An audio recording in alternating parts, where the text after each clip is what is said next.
mnatafuta tu mmemkosa. Biashara kama huyu dada anauza ndala, mimi nauza ndala. Nilimtatua yule mama kwambia usirudie tena kuiba. Nenda. Leo umepona kwa hivyo. Kwa sababu yule mama hata sura yake ukimwangalia ni muonekano ni mdokozi. Sura ilikuwa imejaa. Ni mwizi. Kuna watu watasema mbona alikuwa na mfuko ambao ameshanunua bidhaa amejaza. Hatujui katokea wapi. Wananunuaga wale kuficha nini? Kuficha aibu. Sababu sio mara ya kwanza. Kaiba. Kaja pale ili afidie vile vitu alivyoiba. Anakuja pale anatia anasema kile hichi kitu nimetoa sehemu fulani. Ndio anapofanyaga. Kakaangu yule aliyepigwa mlete na huyu aliyepiga atakwepo. Hata kesho atakwepo, njoeni.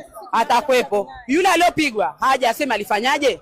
Maana anamchafua mwenzie. Namba za simu zake tumetafuta sana Sasa simu hizi tunapata wapi namba yake?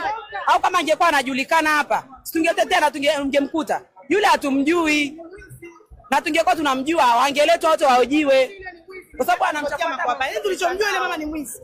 Baada ya kuambiwa toa viatu, utoe, akasema yeye natoa. Akachoma kiatu cha kwanza akatupa chini. Akachoma kiatu cha pili akatupa chini. Nisameheni. Nikamwambia wewe mama, usirudie tena, ondoka. Ndio akasema basi dada naomba kwa sababu umeniambia msamaha, ndio akaondoka. Lakini jana tulishamkuta na ushahidi alikuwa ameshaiba. Watu wanajiuliza pea mbili na kipigo alichopewa viendani. Hamna kipigo kinachoumiza, bali alikuwa anamtia tu makofi na ni ubishi wake. Toka alivyomwambia toa viatu angetoa asingemtokea.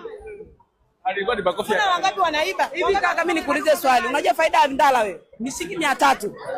300 akichukua pisi moja ni faida ya pisi 10 na ngapi?